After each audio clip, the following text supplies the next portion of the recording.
लोग कर रहे हैं breathing and exchange of gases. And in the previous lecture we started with the process of respiration. In the process of respiration I described the steps of aerobic respiration. The steps of aerobic respiration.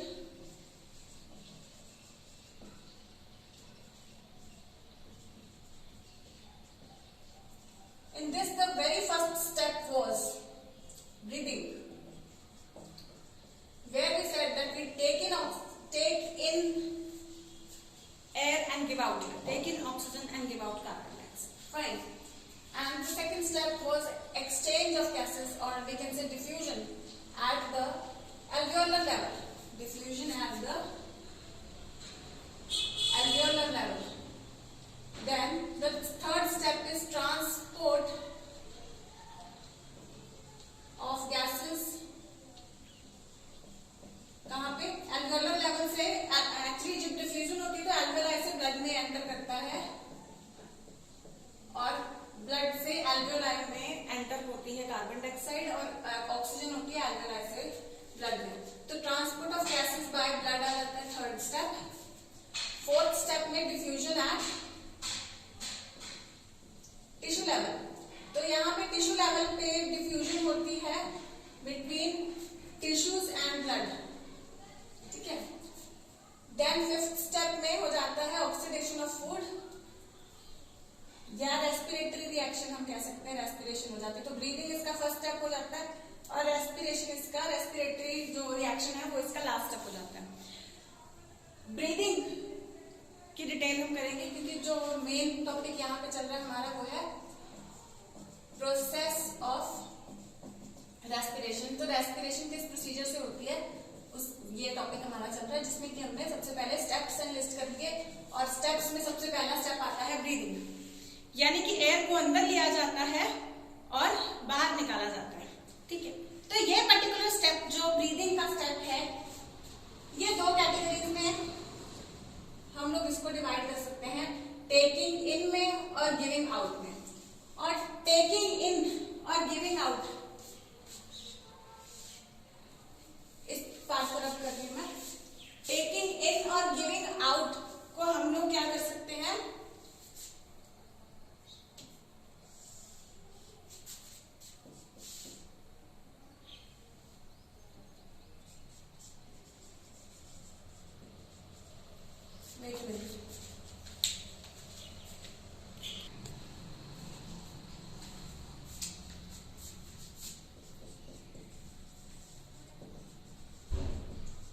Inspiration जो कि taking in of air को बोलते हैं,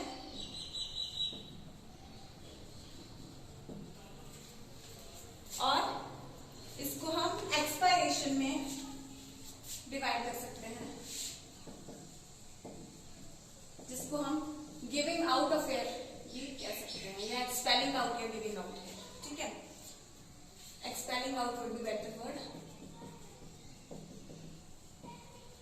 expelling out, exhaling out, जो भी आप term use करना चाहते हैं.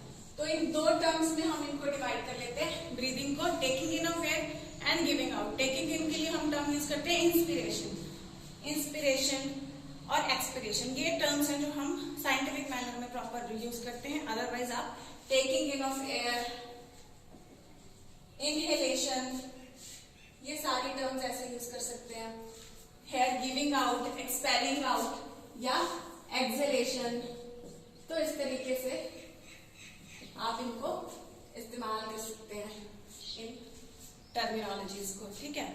और मैंने आपको बताया था कि taking in air, giving out air. ठीक है. इसमें वो क्या रहा है, एयर की मूवमेंट हो रही है बाहर से. इंस्पिरेशन वाली साइड में क्या हो रहा है कि एयर बाहर से अंदर की तरफ जा रही है और एक्सपायरेशन में अंदर से बाहर की तरफ जा रही है.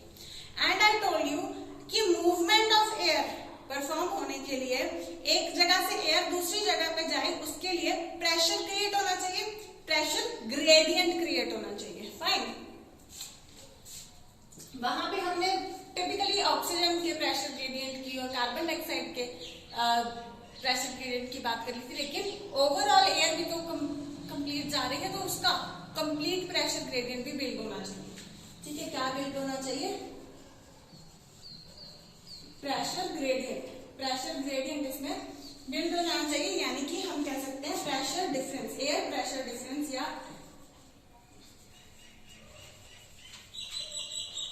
ठीक है, या उसका कंसंट्रेशन ग्रेडियंट कैसे भी कह सकते हैं, प्रेशर ग्रेडियंट ज्यादा बेटर रहेगा। तो ये बॉडी इस तरीके से कैसे करती है, ठीक है, इंस्पिरेशन और एक्सपिरेशन में बॉडी प्रेशर डेवलप करती है या कम करती है या बढ़ाती है बाय इट्स मसल्स, ठीक है। तो a set of muscles is involved in inspiration and expiration. अब प्रेशर ग्रेडियंट इज ग्रेडेड, लेकिन प्रेशर ग्रेडियंट क्यों चाहिए, ये मैंने आपको बताया, हायर टू लोअर चाहिए, है ना, movement of air will be higher to lower. और इस चीज को समझने के लिए आप लोग शायद अपने प्रीवियस जूनियर क्लासेस में ये किया हो कि एयर, जैसे सोशल साइंस में या किसी और में आपने ये किया होगा कि जब एयर फ्लो करती है in the day time, hot air, वो सब आपने एग्जांपल की थी कि जो हवा गर्म हो जाती है वो ऊपर उठ जाती है। जब वो हवा ऊपर उठ जाती है तो क्या होता है, नीचे की तरफ एयर कम हो जाती है, तो ठंडी हवा कोस्टल साइड से लैंड की तरफ आ जाती है, तो एयर फ्लोज दिस वे, ठीक है। उसके बाद ऑपोजिट फ्लो, ये सब एयर फ्लो, विंड ब्लोइंग का कंसेप्ट आपने शायद कहीं 8th स्टैंडर्ड के आसपास किया होगा। तो ये भी कुछ वैसा ही है। उसमें क्या हो रहा था कि एक पर्टिकुलर एरिया में जहां पे धूप पड़ रही थी वहां पे गर्म हो रहा था एरिया, तो हवा गर्म हो रही थी, हवा ऊपर उठ जाती है, तो इस जगह पे हवा क्योंकि नहीं रही, ऊपर उठ गई है, तो यहाँ पे प्रेशर लो हो गया है, और जहां पे हवा ठंडी है, मे भी पानी के ऊपर का हिस्सा, तो वो हवा इधर आ रही होती है, लैंड की तरफ आ रही होती है, तो हवा ब्लो कर रही होती है from higher to lower pressure, क्योंकि यहाँ पे प्रेजेंट होती है और यहाँ पे हवा ऊपर उठ जाने की वजह से प्रेशर कम हो जाता है, एयर प्रेशर कम हो जाता है, तो from higher air pressure to lower air pressure.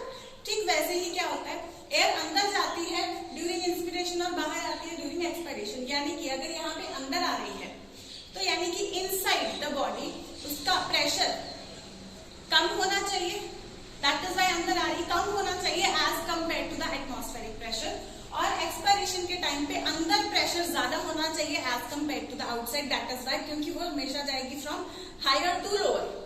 और ये चीजें कौन बनाता है, ये एक सेट ऑफ मसल्स इसमें मदद करते हैं, अ सेट ऑफ मसल्स इसमें मदद करते हैं ये प्रेशर ग्रेडियंट बिल्ड करने में। जो दो मेन सेट्स हैं वो कौन कौन से हैं, external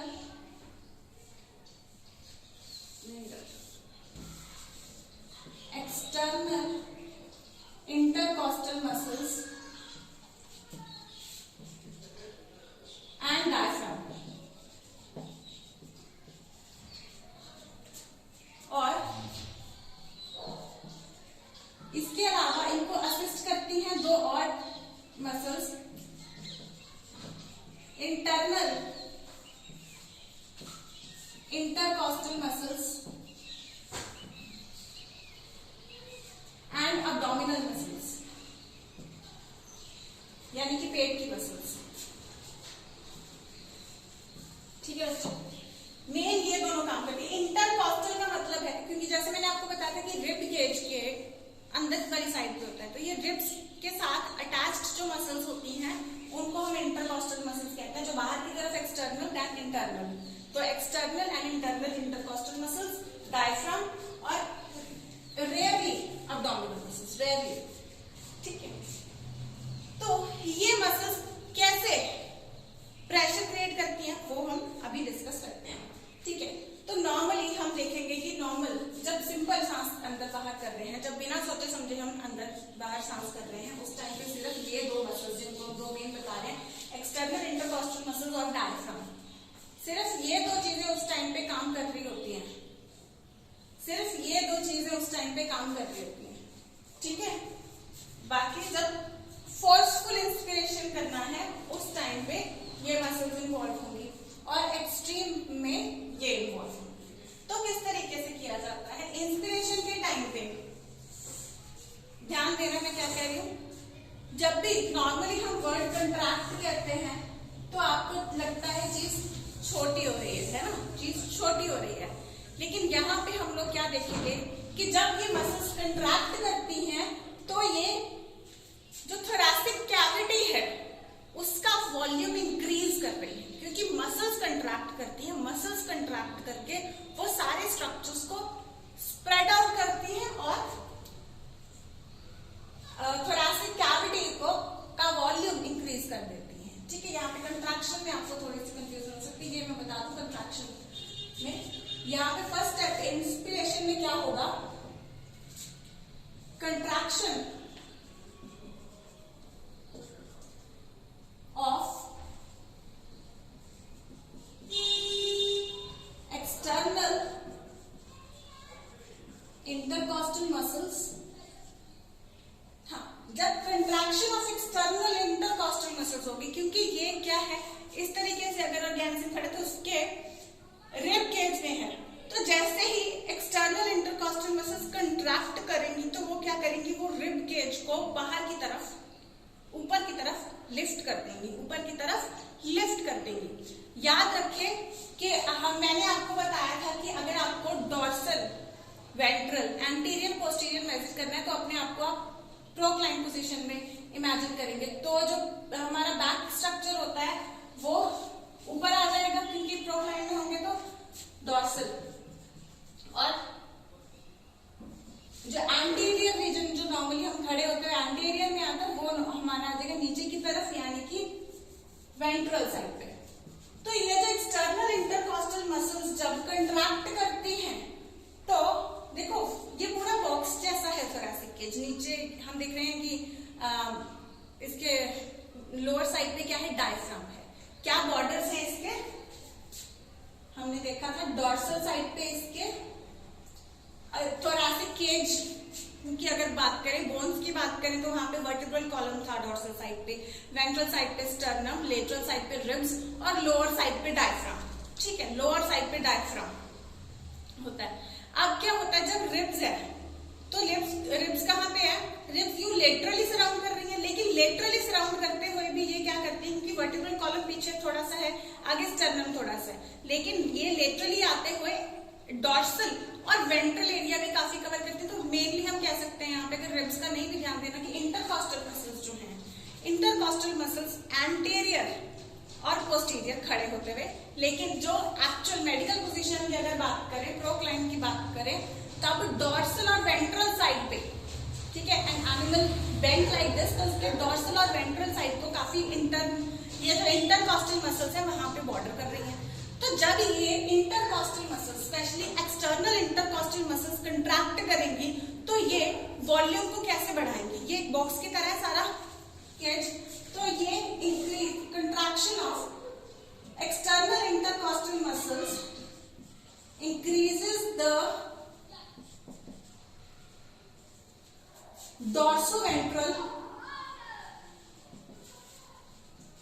dorsoventral volume of the thoracic cage, increases the dorsoventral volume। ठीक है, तो ये dorsoventral volume बढ़ जाता है। ठीक है, dorsoventral volume इस तरीके से बढ़ जाता है। अब आई एंटीरियर पोस्टीरियर वॉल्यूम बढ़ाने के बाद, एंटीरियर पोस्टीरियर साइड पे क्या हुआ, प्रोक्लाइन पोजीशन में पोस्टीरियर साइड पे हुआ डायफ्राम। ठीक है, तो contraction of external intercostal muscles ने डॉर्सोवेंट्रल वॉल्यूम बढ़ा दिया था, और कंट्रैक्शन ऑफ डायफ्राम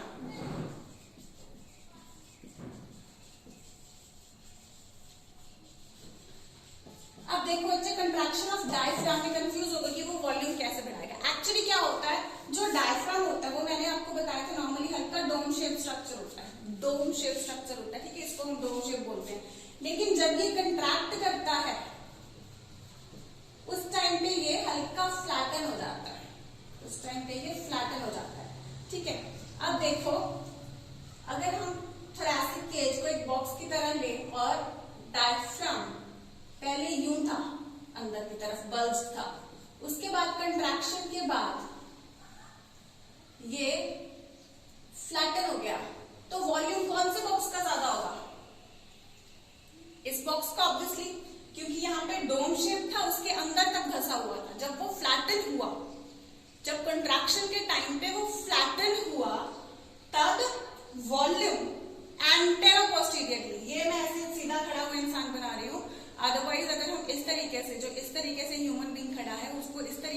इमेजिन करें तो देखो यहाँ पे देखो जो ऊपर चीज है और यहाँ पे जो नीचे चीज है, ये क्या हो गई, यहाँ पे एंटीरियर बन गई और यहाँ पे पोस्टीरियर बन गई। तो डायफ्राम जो कि यहाँ पे था वो पोस्टीरियर साइड पे आ गया। जब डायफ्राम कंट्रैक्ट किया तो एंटेरो पोस्टीरियर वॉल्यूम बढ़ गया। तो contraction of diaphragm increases antero posterior volume. अब देखो बेटा, तो ओवरऑल अगर इन दोनों स्टेप्स की हम बात करें, जब इंटरकॉस्टल मसल फ्लैरिंग कंट्रैक्ट किया तब डॉर्सोवेंट्रल वॉल्यूम बढ़ गया। ठीक है, डॉर्सोवेंट्रल वॉल्यूम बढ़ गया। जब डायफ्राम ने कंट्रैक्ट किया तो एंटेरो पोस्टीरियर बढ़ गया। तो ओवरऑल जो हम कह सकते हैं यहाँ पे तो पूरा वॉल्यूम इसका केज का पूरा बढ़ गया। लेकिन अभी तक एयर अंदर उतनी ही है, अभी तक एयर जो है वो अंदर उतनी ही है जितनी पहले थी। तो as compare to the outside हम कहेंगे कि वॉल्यूम बढ़ गया। देखो उतनी ही एयर पे जब वॉल्यूम बढ़ जाएगा तो उसकी वॉल्स पे प्रेशर अब कम लग रहा होगा ऑब्वियसली, यानी कि पूरे अंदर इस वाली साइड पे क्या हो जाएगा, प्रेशर कम हो जाएगा। So due to all this contraction, यहाँ पे क्योंकि एंटेरो पोस्टीरियर कम हो गया, डॉर्सोवेंट्रल कम हो गया, so this overall decrease in volume, sorry, increase in volume, overall increase in volume,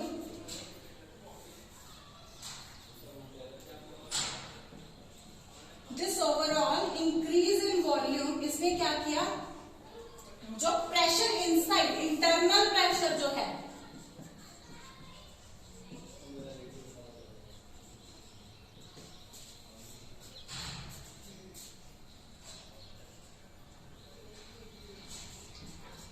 increases the internal pressure. This overall increase in volume decreases the internal pressure.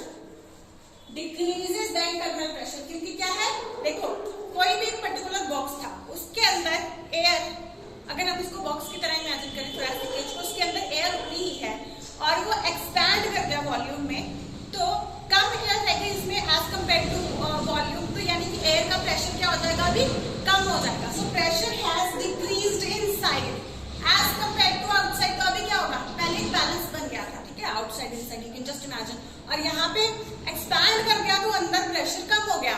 Now what will happen, that from the air outside will rush inside, ठीक है, क्योंकि pressure gradient built हो गया। तो यहाँ पे decreased internal pressure की वजह से प्रेशर ग्रेडियंट बिल्ट हो गया। दिस प्रेशर ग्रेडियंट क्या करेगा, air will now move inside and that is what we call inspiration। तो इस तरीके से क्या हो जाएगी, इंस्पिरेशन हो जाएगी, एयर जो है वो अंदर आ जाएगी। ठीक है, तो यू कैन जस्ट नोटिस, आप जब ब्रीदिंग करो आप देखना चेस्ट रीजन जो होता है वो अपलिफ्ट हो जाता है, तो डॉर्सोवेंट्रल वॉल्यूम ऊपर हो जाता है, क्योंकि चेस्ट रीजन ऊपर कौन होता है, एक्सटर्नल इंटरकॉस्टल मसल्स रिब्स को अपलिफ्ट कर देती है, पूरा रिब को अपलिफ्ट कर देती है, उसकी मूवमेंट को भी हम पर्टिकुलर वर्ड यूज करते हैं, तो मैं आगे कराती हूँ। अभी क्या होता है, रिब केज को ऊपर पकड़ के एक्सपैंड कर देती है, तो डॉर्सोवेंट्रल वॉल्यूम जो है वो बढ़ जाता है। देन डायफ्राम, जब डायफ्राम कंट्रैक्ट करता है तो एंटेरो पोस्टीरियर वॉल्यूम बढ़ जाता है। तो ओवरऑल जब वॉल्यूम बढ़ गया with that particular amount of air, similar amount of air, then हम क्या कह सकते हैं कि अंदर प्रेशर कम हो गया। और हमें पता है कि air moves from its higher pressure to the lower pressure, so obviously now since it was a balance earlier but now the volume has been increased of the thoracic cage resulting in the decreased pressure inside. So because of the decreased pressure, ठीक है, both were at this level but now the thoracic cage volume has increased and the pressure decreased, so now the air outside, so now there has been pressure gradient, the difference is there. So बाहर की air का pressure ज्यादा है as compare to inside, so बाहर की air अंदर आना शुरू हो जाएगी अभी। ठीक है, because of the pressure gradient that has been built because of the pressure difference, so it results in inspiration, that is air gets inhaled in. Then what happens? अब air gets inhaled in, after that actually this inspiration lasts for 2 seconds. Inspiration lasts for 2 seconds. तो 2 seconds तक ये contraction होती है और air अंदर आ जाती है. उसके बाद क्या होता है? रिलैक्स हो जाती है. ठीक है, मैं ऑन एन एवरेज बता रही हूँ कि 2 सेकंड तक होती है. उसके बाद क्या होती है? रिलैक्सेशन हो जाता है. जब रिलैक्सेशन हो जाता है देन जब रिलैक्सेशन हो जाएगा तो क्या होगा? अब सिमिलरली कंट्रैक्शन ने, ध्यान देना, कंट्रैक्शन ने मसल्स को खींचा ऐसे था कि वॉल्यूम इंक्रीज कर दिया था, दोनों में कंट्रैक्शन ही हो रहा है. अब इस टाइम पे क्या होगा? रिलैक्सेशन हो जाएगा. जब रिलैक्सेशन हो जाएगा मसल्स में तो वो वापस रिब अपनी नॉर्मल प्लेस पे चली जाएंगी. ठीक है, so there is now relaxation of external intercostal muscles. So relaxation of internal intercostal muscles lead to decrease in dorsoventral volume. Decrease in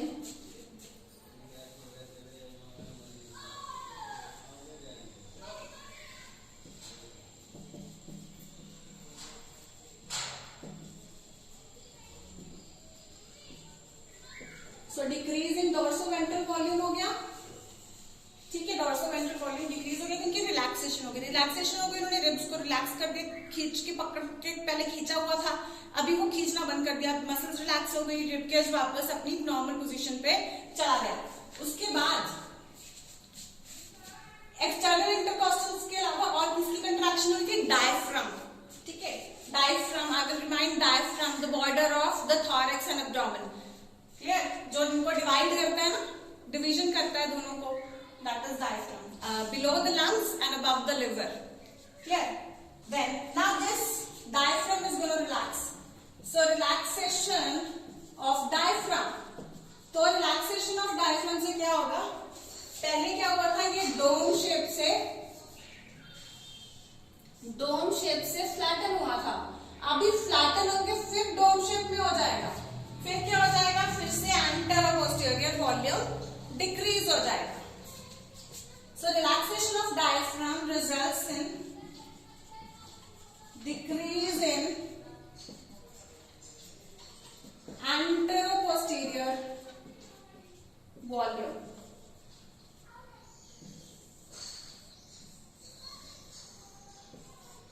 Decrease in anteroposterior volume.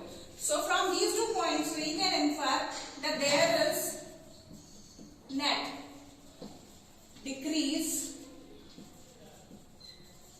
in volume. तो decrease in volume की वजह से क्या हो गया? तो net decrease in volume, total decrease in volume हो गया थोरैसिक केज में. ठीक है, so overall decrease in volume होने की वजह से अब क्या था? अब एयर हमने यहाँ पे अंदर इंस्पायर करके रखी थी, इकट्ठी करके रखी थी. ठीक है, अब जब एयर अंदर इकट्ठी करके हो गई थी, उसके बाद ये अचानक से रिलैक्स हो गई मसल्स. तो मसल्स रिलैक्स होने की वजह से उसका वॉल्यूम फिर से कम हो गया. वॉल्यूम कम हो गया, एयर अंदर उतनी ही है, तो यानी कि अब वो वॉल्स के ऊपर प्रेशर ज्यादा लगाएगी, उसकी कंसंट्रेशन बढ़ जाएगी पर यूनिट वॉल्यूम. अगर बात करें तो पहले उसको ज्यादा जगह मिल रही थी, कम प्रेशर, अब उसको एयर अंदर बढ़ा ली हमने लेकिन वॉल्यूम डिक्रीज कर दिया. तो उसमें क्या होगा? प्रेशर क्रिएट हो जाएगा, उतनी ही एयर को और प्रेशराइज कर दे, यानी कि प्रेशर अब क्या हो जाएगा? अंदर वाली साइड पे इंक्रीज हो जाएगा. So this results in increase in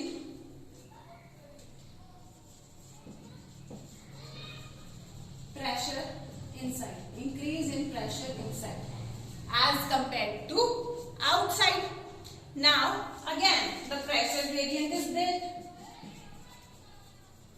फिर से यानी कि प्रेशर ग्रेडियंट बिल्ड हो गया क्योंकि अंदर की साइड पे क्या हो गया? प्रेशर बढ़ गया. अंदर की साइड पे प्रेशर बढ़ गया नाउ अगेन फ्रॉम हायर, क्योंकि अंदर बढ़ा हुआ, from higher to lower pressure, so air will move out, so this is what, expiration, ठीक है, expiration, air will move out resulting in expiration और moving out of air, clear. अब एक चीज और बेटा, यहाँ पे ये ध्यान रखना, कंट्रैक्शन के टाइम पे वॉल्यूम इंक्रीज हो रहा है क्योंकि मसल्स कंट्रैक्ट करके इसको खींच करके नॉर्मल से एक्सपैंड कर रही हैं। एक्सटर्नल इंटरकॉस्टल मसल्स ने क्या किया, यहाँ पे कंफ्यूज मत होना, देखो आपको नॉर्मली खड़े होते हैं आपको लगता है एंटेरो पोस्टीरियर करेगा, नहीं, आपने मेडिकल पोजीशन में ही जाके देखना है, नहीं याद रहता तो घोड़ा बन के देख लिया करो, ठीक है, सबके सामने नहीं, इमेजिनेशन में घोड़ा बन के देख लिया करो कि ऊपर का जो पार्ट आएगा तो जैसे छोटे होते बनते थे ना वैसे, ठीक है, तो ऊपर का जो पार्ट आएगा दैट इज डॉर्सल, नीचे का वेंट्रल एंड एंटीरियर अपना हेड रीजन वाला सारा एंटीरियर हो जाएगा, और डायफ्राम इस केस में क्या हो जाएगा, पोस्टीरियर हो जाएगा, ठीक है।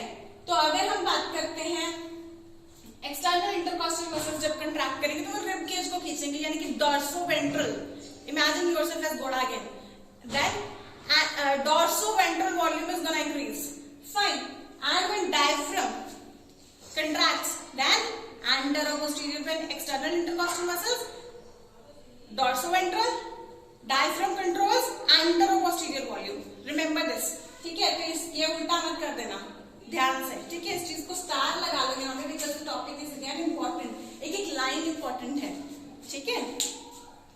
एंड सिमिलरली कंट्रैक्शन के टाइम पे इंक्रीज हो रहा है, रिलैक्सेशन के टाइम पे डिक्रीज हो रहा है, और एक्सटर्नल ये मसल जब फोर्सफुली इंस्पायर करना होता है इंटरकॉस्टल्स तब आएंगी, और भी जोर के देन और प्रेशर लगाना देन एब्डोमिनल मसल्स काम होती है, ठीक है।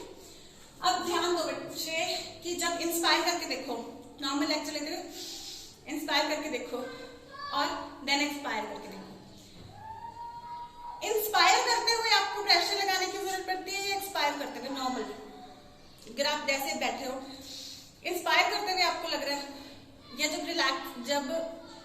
एक्सपायर करना है एयर को, तब आपको लगता है कि हम एनर्जी लगा रहे हैं अपनी, पता चल रहा है, एक्टिविटी से पता चल रहा है कि inspiration, let me tell you, inspiration is the active process, second point is, मेरे फर्स्ट में ये सारा कुछ आ गया, inspiration it is an active process, active process, active word वहां पे आता है where energy is used, fine, and expiration let me tell you is passive process, that means no energy requirement, ये पैसिव होता है जब एनर्जी हम नहीं लगा रहे, देखो एनर्जी लगा के हम मसल्स को कंट्रैक्ट करेंगे, ऑब्वियसली यहाँ पे रिलैक्सेशन हो रहा है, जब एनर्जी लगानी बंद कर दी तो मसल्स बैठ गए, तो इट इज ऑटोमेटिक कि whatever air has been accumulated will obviously be released out, ठीक है।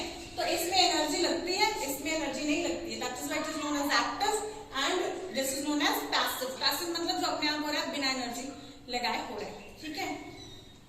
सो इंस्पिरेशन और एक्सपिरेशन में अभी तक हमने किया मसल्स का एंड व्हाटएवर एनर्जी रिक्वायरमेंट का केस है, देन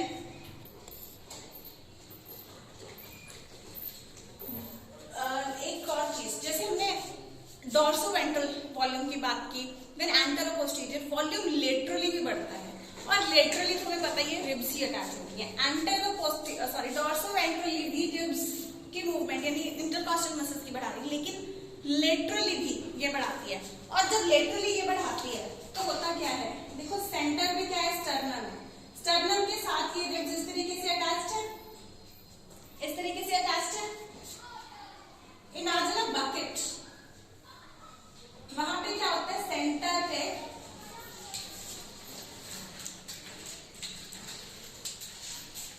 इसका जो बकेट का हैंडल होता है वो भी सेंटर पे अटैच होता है, नीचे की तरफ सेंटर पे अटैच होता है, जैसे यहाँ पे ये सेंटर की तरफ अटैच है, कोई भी ग्रिप एक लगा, I will just consider one, एक पीछे की तरफ जाके वो वर्टिब्रल कॉलम को जैसे कंट्रैक्ट कर रही है, ठीक है, any one we will take. तो अब क्या हो रहा होता है, इसकी बकेट हैंडल की जो मूवमेंट, जैसे ही हम इस बकेट का हैंडल उठाते हैं,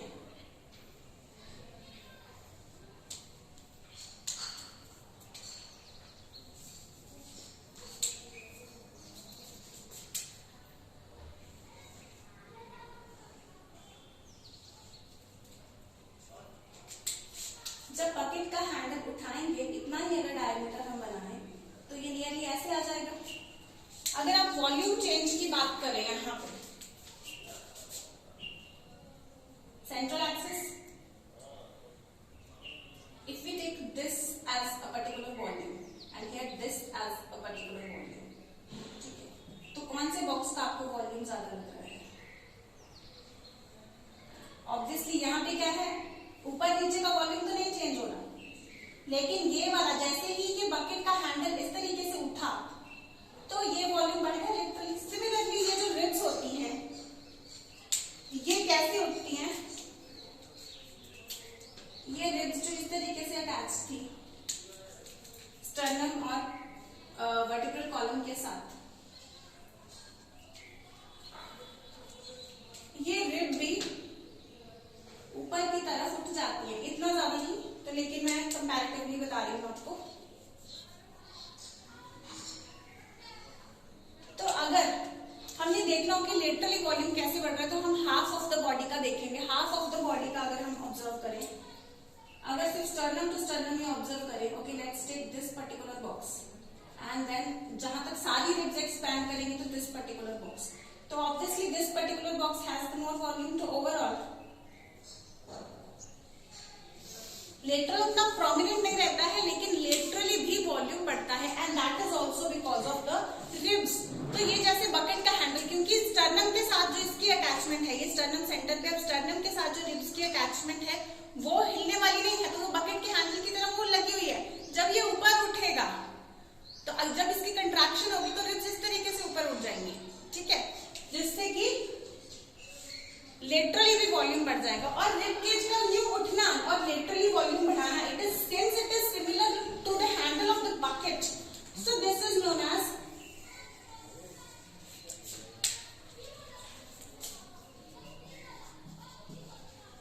bucket handle movement of ribs।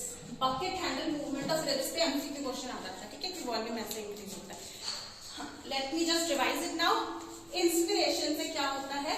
Contraction होती है। इंस्पिरेशन के टाइम पे क्या होता है, क्यों होती है इंस्पिरेशन? पहले एक्सटर्नल इंटरकॉस्टल मसल्स कंट्रैक्ट करेंगी, डॉर्सोवेंट्रल वॉल्यूम बढ़ जाएगा। डायफ्राम कंट्रैक्ट करेगा तो एंटेरो पोस्टीरियर वॉल्यूम बढ़ जाएगा, ओवरऑल वॉल्यूम बढ़ गया। अंदर क्या है, प्रेशर कम हो गया। अब इसको हम, क्योंकि लंग्स के अंदर है, तो इस प्रेशर को हम इंट्रापल्मोनरी प्रेशर भी बोल सकते हैं, pressure gradient, because of decrease in intrapulmonary pressure, या हम कह सकते हैं नेगेटिव एज कंपेयर टू बाहर, तो ये नेगेटिव हो गया ना, नेगेटिव इंट्रापल्मोनरी प्रेशर, ठीक है। तो अंदर नेगेटिव हो गया, so outside to inside pressure, air flow कर जाएगी और इंस्पिरेशन हो जाएगा। This is active process, energy is involved in this. And on the other side when these muscles relax, so dorsoventral volume decrease हो जाता है। देन रिलैक्सेशन डायफ्राम की होती है, तो ये भी डिक्रीज हो जाता है। Antero posterior volume, overall volume decrease हो गया, ठीक है। Intrapulmonary volume decreased, so intrapulmonary pressure got increased, and when it got increased, so it is positive as compared to outside now, so now the air will move out, resulting in expiration, and it is the passive process, energy is not involved in this। and laterally volume बढ़ता है, वो भी ribs के कारण। जब external intercostal muscles ने उनको contract किया तो रिब्स के कारण वैसे ही रिब्स अपलिफ्ट हो जाती हैं, similar to the handle of the bucket, and this is known as bucket handle movement of ribs। so this is all about inspiration, expiration। हमारा breathing का टॉपिक जो है that is complete, and revise this topic nicely and just take a screenshot of it or something, fine। so this topic is complete, all the best to you all, keep on studying।